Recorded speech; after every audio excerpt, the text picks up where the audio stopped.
Meu nome é Paulo Celemasso Júnior, eu sou diretor do Departamento de Neurocirurgia do AC Camargo Cancer Center.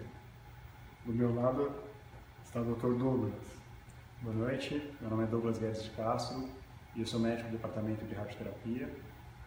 E a ideia hoje é falar um pouco a respeito dos tumores cerebrais, sejam tumores primários e as metástases cerebrais, que têm sido cada vez mais frequentes. E nós esperamos as perguntas, por favor, fiquem à vontade. Doutor Paulo, tem uma primeira pergunta aqui, eu vou... De Valdineia, né? Valdineia Ferreira. Sinto muita dor de cabeça. Devo ir ao neurologista? Isso pode ser um sintoma de algum tumor cerebral? Valdineia, dor de cabeça é uma das queixas mais frequentes de todo mundo. Se toda dor de cabeça fosse sintoma de um tumor cerebral, eu não ia fazer outra coisa a não ser estar dentro do centro cirúrgico operando tumores cerebrais. De forma que, assim, a dor de cabeça tem uma infinidade de causas, entre elas um tumor cerebral. Mas para se chegar nesse diagnóstico, tem muita coisa que tem que aparecer em conjunto. Um dos sintomas mais frequentes para os tumores cerebrais são as crises convulsivas ou ataques epiléticos, né? Eles sim são quase certeza de haver algum tumor cerebral e que isso deve ser explorado através de exames como a ressonância para então se chegar no diagnóstico definitivo. Mas a simples dor de cabeça simplesmente não quer dizer que você tem um tumor cerebral. E uma segunda pergunta da Samira, e ela pede para nós falarmos um pouco a respeito do astrocitoma pilocítico. Samira, o astrocitoma pilocítico ele é um tumor mais frequente na infância e nos adultos jovens e é um tumor considerado de baixo grau. É um tumor de caráter pouco agressivo e sempre que possível o tratamento é cirúrgico e a postura é você adotar a conduta, né? Na verdade, você adotar uma postura conservadora. Então você faz a cirurgia e observa, né? A ideia é sempre, no primeiro momento, evitar a radioterapia, principalmente em pacientes mais jovens. E, portanto, essa é a conduta mais comum no astrocitoma pilocítico. Se o Dr. Paulo tem algo mais a acrescentar? Eu acredito que o Dr. Douglas foi bastante elucidativo em relação aos astrocitomas pilocíticos, né? Eu só gostaria de acrescentar que ele faz parte de uma família de tumores que se originam de células do sistema do cérebro que se chamam astrócitos. E eles são classificados em vários graus, e o astrocitoma pilocítico seria o primeiro grau e que seria o potencialmente menos agressivo, mais favorável, de prognóstico mais favorável. Na próxima pergunta da Júlia, quais os efeitos colaterais da radioterapia no cérebro? Nós podemos dividir aí os efeitos da radioterapia em duas fases, né? Os efeitos agudos, que ocorrem durante o tratamento, e os efeitos tardios, que podem surgir após meses ou mesmo anos. Em relação aos efeitos agudos mais comuns, o que nós observamos são sensação de fadiga, normalmente uma fadiga leve, queda de cabelo, radiodermite, que é a alteração da pele, ela pode ficar um pouco avermelhada, geralmente também é algo de leve intensidade. Alguns pacientes, dependendo da extensão e localização da lesão, podem evoluir com dor de cabeça, tontura, náusea, e isso tem como controlarmos com o uso de medicação. E com relação aos efeitos tardios, também dependendo da região irradiada, nós podemos observar algumas alterações cognitivas. Então, é descrito principalmente a alteração de memória recente, que pode ocorrer em alguns pacientes, alteração da fluência verbal, isso normalmente é determinado por testes específicos e é algo que nós sempre nos preocupamos colocar em perspectiva, né, a relação custo-benefício aí do tratamento, e de maneira que é uma pergunta muito comum, né, dos pacientes e foi bom você ter abordado esse tema. Leni, ou Leni, desculpe se eu pronunciei errado, você está perguntando sobre os sintomas dos tumores cerebrais. Agora, aqui eu vou acabar tomando um pouco mais de tempo da nossa conversa, porque os sintomas são muito relacionados com a localização do tumor. O cérebro comanda todas as funções, toda a atividade do ser humano é regulada pelo cérebro. Então, se a lesão estiver, por exemplo, na área que comanda os movimentos do braço ou da perna do lado direito, né, essa lesão, isso seria um sintoma, um sinal de que o tumor se localiza na área que comanda esses movimentos. Da mesma forma que se ele se localizar próximo da área que comanda a expressão, o paciente vai ter uma dificuldade para se expressar. Então, nesse sentido de sintomas, né, nós temos uma variedade muito grande que vai depender da localização do tumor. Em último, só quando o tumor atinge um volume considerável é que ele vai, por aumentar a pressão intracraniana, que ele vai levar a cefaleia, a dor de cabeça. Tá? Tem uma próxima pergunta da Lia Carvalho, e ela pede informações a respeito do glioblastoma e qual será a expectativa de vida após o diagnóstico. Bom, essa é uma pergunta que é difícil a gente responder de maneira genérica. O que nós sabemos é que existem diferentes fatores prognósticos que podem nos dar uma estimativa da sobrevida. O glioblastoma é um tumor primário do cérebro, dentro daquela escala que nós falamos há pouco, né, o pilocítico grau 1. O glioblastoma está no outro extremo aí do espectro, um grau 4. Então, é um tumor que exige um tratamento mais agressivo, normalmente, idealmente envolvendo cirurgia e posteriormente radioquimioterapia. E como eu estava comentando, existem diferentes fatores prognósticos que podem nos dar uma estimativa aí, da sobrevida. Por exemplo, grau de ressecção, idade e alguns marcadores moleculares que hoje nós sabemos que fazem diferença.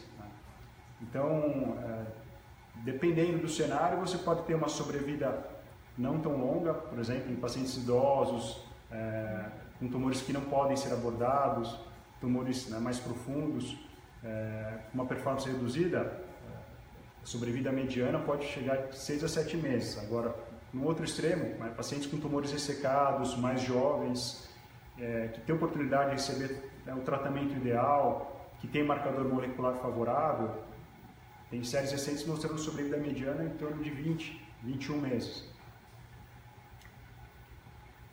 Lilian, quanto a hemangioma cerebral, talvez seja uma dificuldade em relação à nomenclatura, né?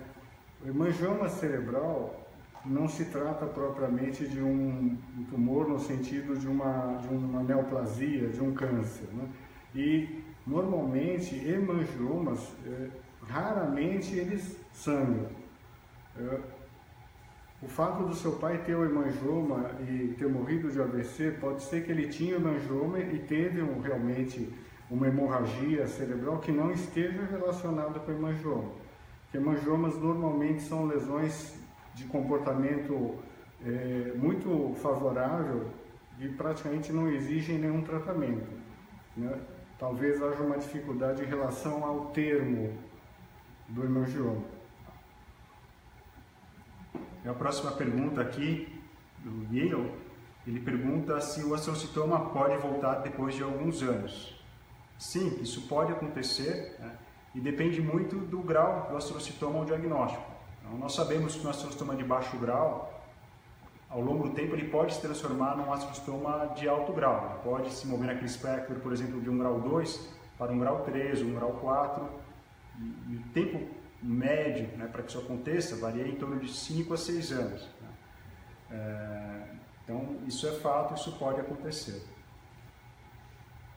Eu só gostaria de acrescentar, né, que, por vezes, eu não sei se a sua pergunta é de um astrocitoma que foi ressecado, foi operado, se ele foi tratado, ele pode voltar. Né? Por vezes, é muito difícil você conseguir fazer uma ressecção, tirar todo o tumor. Né? Então, mesmo que você trate, acontece o que o Dr. Douglas comentou, dele poder retornar de uma forma mais agressiva. Tá? E a Gabriela, ela pergunta como funciona a radioterapia para tumores cerebrais. Bem, eu vou falar de uma maneira genérica, né? A radioterapia, de maneira geral, é um tratamento feito com radiação ionizante. Né? O tipo de radiação ionizante que nós utilizamos na nossa rotina é principalmente o raio-x. Então, seja para tumor cerebral ou para qualquer outro tipo de tumor, o volume-alvo da radioterapia é o DNA. Então, a radiação ela provoca uma quebra do DNA da célula tumoral e ela vai parar de se multiplicar. Então, no primeiro momento, você tem uma parada do crescimento do tumor e depois, com o passar do tempo, essa população de células tumorais tende a reduzir ou até mesmo desaparecer por completo. A peculiaridade em relação à radioterapia cerebral é que você normalmente necessita de um sistema de mobilização mais rígido, mais confiável. Então, os pacientes fazem tratamento posicionados sob uma máscara, essa máscara que garante a reprodução diária e a precisão do tratamento. Então, essa seria a peculiaridade. Em relação ao número de frações, também pode variar. Há casos em que nós fazemos uma fração, em outros em que fazemos 30 frações. Então, de maneira geral, é assim que funciona a radioterapia para tumores cerebrais. Cristiane, o tratamento para tumores no cérebro é somente com radioterapia? Não. Eu estou aqui para justamente falar da cirurgia, que seria, é lógico que sim, a cirurgia sempre tem o objetivo de buscar a melhor qualidade de vida.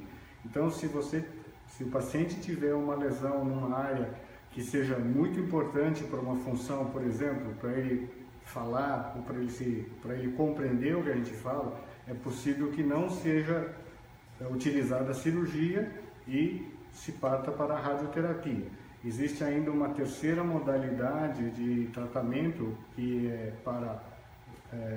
por exemplo, para o glioblastoma multiforme, que é a quimioterapia, que é a forma que você usa, a gente chama de química de tratar tumores, porque você utiliza drogas que são ou por via endovenosa ou por via oral e por via sanguínea vão atingir as células do tumor com o mesmo objetivo da radioterapia, de matar as células do tumor e controlar. Acho que é só importante ressaltar, né?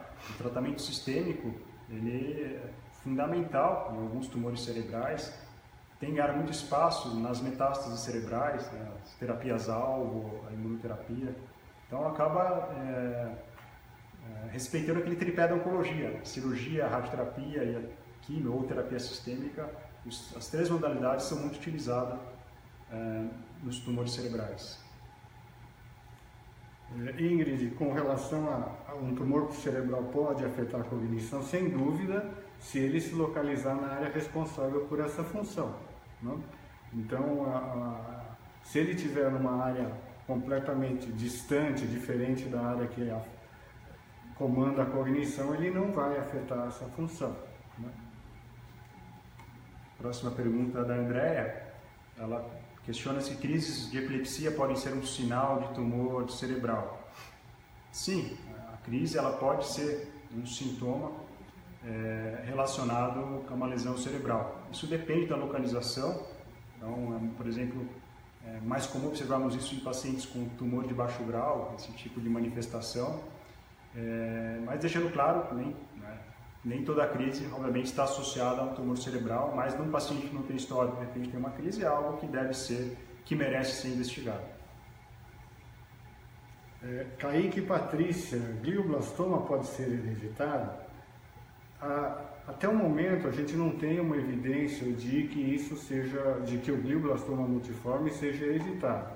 Existem várias pesquisas com parte genética tentando esclarecer, mas a princípio, até o momento, a gente não consegue definir um fator hereditário para glioblastoma multiforme. Carlos Alberto ele nos pergunta se quando há uma suspeita de tumor cerebral, se ele deve marcar uma avaliação com um oncologista ou com um oncologista neurologista, né? Ou aí fazendo, talvez o mais correto seria um neuro-oncologista. E pode ser um neurocirurgião, pode ser um radioterapeuta, um oncologista clínico. Acho que qualquer um desses três profissionais que lidam com a neuro-oncologia certamente estarão habilitados para conduzir, fazer o estadiamento e depois discutir o tratamento. O interessante é que, independente da porta de entrada, é que essa definição terapêutica seja feita de maneira multidisciplinar. Como nós comentamos há pouco, o tripé da oncologia ele está bastante presente no tratamento dos tumores cerebrais. Então, independente de quem seja aí, né, o triador ou o avaliador inicial, é importante ter esse contexto multidisciplinar para definir para a decisão terapêutica. Márcia, quais tipos de câncer têm o maior risco de dar metástase no cérebro? É quase que estatístico, né? Os tumores que têm a maior frequência no ser humano, por exemplo, que é o que a gente vê nas campanhas, né?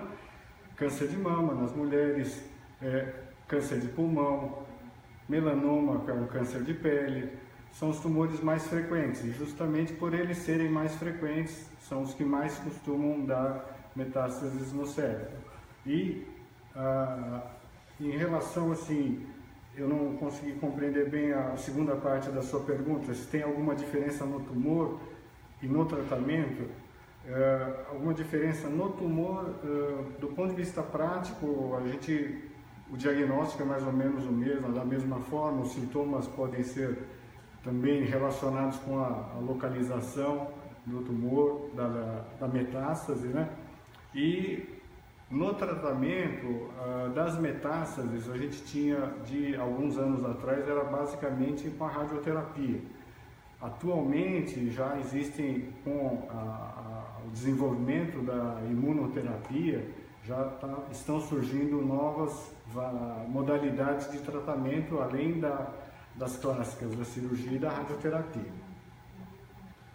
A Roseli, ela pergunta o que é o glioblastoma e qual é o melhor tratamento. Bem, nós já comentamos um pouco a respeito, mas falando rapidamente, né, o glioblastoma ele é um tumor primário do cérebro, ele é um tumor de alto grau, né, então naquele espectro de tumores de baixo grau, né, que é o grau 1 e 2, de alto grau 3 e 4, o glioblastoma é o grau 4. E o tratamento ideal, né, seria a cirurgia com ressecção máxima possível, nem sempre isso é possível, e posteriormente radioterapia associada à quimioterapia, e após a rádio concomitante à quimioterapia, a quimioterapia adjuvante, que pode variar por um período de 6 a 12 meses. Então esse seria, vamos dizer assim, o tratamento ideal para o glioblastoma. Cida, ter uma mancha no cérebro pode ser tumor? Essa pergunta é bastante vaga, porque normalmente essa informação é dada quando o paciente faz um exame de imagem, tipo uma tomografia ou uma ressonância, e aparece alguma alteração que aí é transmitido para o paciente como se fosse uma mancha. Então, de uma forma bem objetiva, essa frase eu responderia que assim, ter uma mancha no cérebro pode ser um tumor. Pode ser, mas pode não ser também. A Bruna, ela pergunta se o glioblastoma pode gerar uma metástase. Bruna, pode, mas é extremamente raro. Nós aqui temos uma reunião multidisciplinar, toda semana discutimos, e pelo menos há 15 anos estou aqui, que eu me lembro de um caso de uma paciente com uma metástase pulmonar de glioblastoma. Isso é anedótico, é extremamente raro, então não é algo que nós costumamos observar no dia a dia. Mônica, assim, toda cirurgia para ressecção do tumor pode gerar problemas neurológicos? Pode, mas a nossa perspectiva como neurocirurgião é sempre analisar se esse risco for muito alto e o déficit for muito, a alteração, a sequela, como o povo gosta de dizer, for muito importante, a gente opta por não operar. Né? O princípio básico da neurocirurgia em tumores cerebrais é buscar a melhor qualidade de vida, mesmo que possa parecer meio cruel, o paciente viva por menos tempo, mas ele tem uma qualidade de vida melhor nesse tempo que ele sobreviver. Tem uma outra pergunta, não está identificado, mas a pergunta é se existe biópsia para tumor cerebral? Sim, em algumas situações de tumores em localizações mais profundas, áreas mais críticas, de antemão, né, o neurocirurgião já sabe que uma ressecção ampla não é possível, e aí o que se tenta, muitas vezes é importante, é ter uma uma amostra, né, uma biópsia, para você ter pelo menos um diagnóstico. E hoje em dia, com o diagnóstico molecular, isso se torna ainda mais importante para definir prognóstico e o tratamento mais adequado. Aproveitando a resposta do Dr. Douglas, a biópsia, a gente está dentro da filosofia de buscar o menor risco, o menor dano possível para o paciente em lesões de localização muito delicada ou muito profundos. Então, para ter acesso ao tumor, a gente implicaria em prejudicar a qualidade de vida. Então, a biópsia entraria nesse cenário, onde é um procedimento muito menos invasivo, muito mais delicado do que uma cirurgia convencional, né? Com relação a Lilian, tumor benigno requer cirurgia? Isso vai depender basicamente assim, se ele tiver numa localização que o crescimento dele, mesmo que demorado, coloque em risco uma função importante, por exemplo, o movimento do braço ou da perna, ou ele já tenha um volume muito grande que provoque o aumento da pressão dentro do crânio e dor de cabeça importante, ele deve ser operado. A Yolanda nos pergunta se o meningioma pode aparecer em pessoas com 30 anos. Sim, o meningioma é um tumor benigno, originário da meninge. A meninge é uma membrana que recobre o cérebro, a medula, e ele é mais comum em mulheres na faixa etária de 50 a 60 anos, mas pode sim ser observado em pacientes mais jovens, nessa faixa etária, por exemplo, em torno de 30 anos. Elizabeth, meningioma parafalcino. Parafalcino, ele só está definindo uma localização. Falcino é o termo que a gente quer se referir a uma estrutura que separa, como se fosse uma divisória, que separa uma metade de outra do cérebro, que é uma dobra da meninge, como o Dr. Douglas mencionou. Então, o meningioma parafalcino, ele só está definindo uma localização dele. Não quer dizer nada assim do ponto de vista de agressividade ou não. É a localização do tumor. A Solange pergunta qual a diferença entre edema e atividade tumoral? E quanto tempo os efeitos da radioterapia e radiocirurgia podem aparecer? Esse efeito pode rebaixar o paciente? São 3 perguntas aqui emendadas, tentando respondê-las aí de maneira um pouco mais objetiva. O edema, na verdade, é um inchaço. Então, alguns tumores eles provocam um aumento da permeabilidade dos vasos cerebrais, então você tem extravasamento, uma ocupação aí do espaço entre as células por líquido, e isso leva ao edema, inchaço, que dentro de uma caixa estanque, que é o crânio, pode levar a sintomas como dor de cabeça, tontura. Então o edema é diferente de atividade tumoral. Você tem um tumor que pode crescer, proliferar, e você tem o edema que também pode aumentar, e ambos levam a sintomas similares, né, que é o aumento da pressão dentro do crânio. A radioterapia, por exemplo, ela pode levar ao aumento do edema. Então o tumor por si só, principalmente os gliomas, né, e algumas metástases, eles podem ter edema associado, e o tratamento, a radioterapia, pode aumentar o edema. Por quê? Quando você faz a radioterapia, você também leva ao aumento, né, dessa permeabilidade, e num cenário em que você antevê esse risco de piora do edema, você já até lança mão de algumas medicações que ajudam a evitar esse fenômeno. Tá? Em quanto tempo esses efeitos da radioterapia e radiocirurgia podem aparecer? Eu queria aqui que você pergunte em relação aos efeitos associados ao edema. Isso pode acontecer quando o tratamento é fracionado, por exemplo, em 30 frações, geralmente a partir da 5ª à 10ª fração. Quando se faz a radiocirurgia, isso pode acontecer. A radiocirurgia é quando você faz uma alta dose de radioterapia numa única fração. Então, nesse cenário, o edema radioinduzido é mais precoce, ele pode acontecer algumas vezes 1 ou 2 dias depois. Tá? E, dependendo da localização, sim, pode rebaixar o paciente. Então, pode provocar um rebaixamento aí do nível de consciência, sonolência, né, além da cefaleia e de outros sintomas que eu comentei relacionados à hipertensão, aumento da pressão dentro do crânio.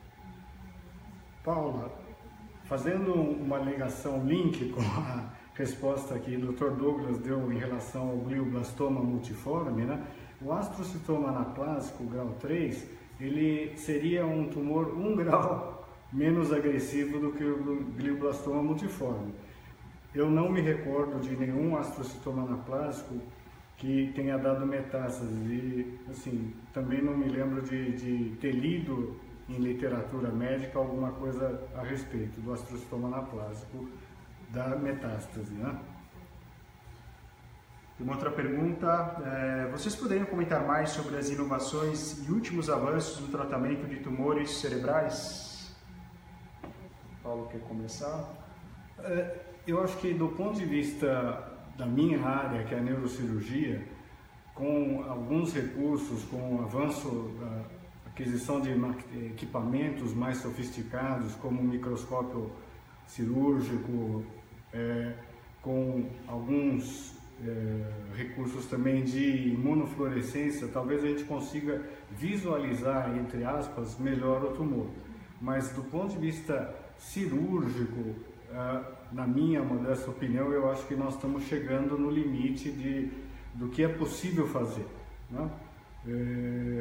Só complementando, Paulo, em relação à radioterapia, acho que nos últimos 20 anos, no mundo e no Brasil, na nossa realidade, eu acho que o advento de técnicas de radioterapia mais precisas, né? Então a gente consegue fazer tratamentos mais otimizados em poucas sessões, principalmente nas metástases cerebrais. Então, isso é uma inovação e que felizmente já está presente na nossa realidade.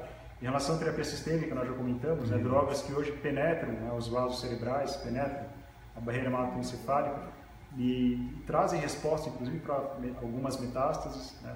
E algo mais recente, que ainda não está na nossa realidade, mas é uma inovação, em breve a gente deve ver aí para os gliomas, que são os campos elétricos alternados, né. Para pacientes com glioblastomas é uma espécie de um capacete que o paciente usa, e esse campo elétrico alternado de baixa intensidade acabou de ser um trabalho que mostrou impacto, um ganho na sobrevida global, que antes a gente falava em 15, agora 20 meses, que é algo muito recente que acho que em pouco tempo deve estar na nossa prática clínica. Bruna, quem faz a cirurgia para a retirada do tumor cerebral pode ter a parte operada com deformidade do crânio? Infelizmente, isso é uma possibilidade, porque para você ter acesso ao tumor, você precisa criar um caminho, um portal, através dele você vai chegar ao tumor. Na grande maioria, praticamente a totalidade dos procedimentos, sempre se faz uma reconstituição da parte óssea do crânio. Agora, às vezes, por condições locais ou por infecção, esse osso pode não ser bem adaptado e pode ficar um desnivelamento nas margens da abertura óssea no crânio. Então não é impossível que deformidade parece um termo um pouco forte, mas pode não ficar como o normal, né? Uma próxima pergunta: exames de sangue podem indicar um possível tumor? E qual exame pode ser feito periodicamente para descobrir um tumor na sua fase inicial? Bem, aqui eu vou me ater aos tumores cerebrais, né? Não existe um marcador sanguíneo, né, que vá te indicar um possível tumor. Então, até existem estudos tentando avaliar alguns marcadores sanguíneos para monitorar ou até para predizer o comportamento da doença cerebral. Eu diria que isso está em estudo, mas nós não temos exames de sangue que podem dar esse tipo de informação, né, uma detecção precoce para tumores cerebrais. E qual exame pode ser feito periodicamente? É uma pergunta bastante difícil, principalmente no nosso meio, porque, na minha opinião, o exame mais conclusivo para se definir um tumor cerebral é a ressonância nuclear magnética do crânio. Mas esse é um exame bastante caro, difícil de se fazer no nosso país como um todo, né? Não é em todo o Brasil que a gente consegue com facilidade. E acho que o custo-benefício seria muito alto, levando em conta que tumores do sistema nervoso cerebral, no sistema nervoso, são relativamente pouco comuns. A Juliana pergunta se a radioterapia pode afetar a audição do paciente. Sim, a radioterapia ela pode afetar, talvez seja óbvio falar isso, mas desde que o aparelho auditivo seja diretamente irradiado. Então a alteração auditiva é mais comum quando você irradia a orelha interna, a cóclea, e você faz uma dose acima da dose de tolerância, né, que isso já é pré-definido. Então se você faz uma dose alta, acima do limite de tolerância, diretamente no aparelho auditivo, na cóclea, por exemplo, você pode levar a uma alteração da acuidade auditiva. Eu acho que o nosso tempo está terminando, né? E a gente vai encerrar a transmissão. E em nome do Dr. Douglas, no meu nome, mais do pessoal daqui do AC Camargo que está fazendo a transmissão, eu gostaria de agradecer a todas a participação de todos, né? E nós nos comprometemos a responder as demais dúvidas na página do AC Camargo Cancer Center. Boa noite. Boa noite.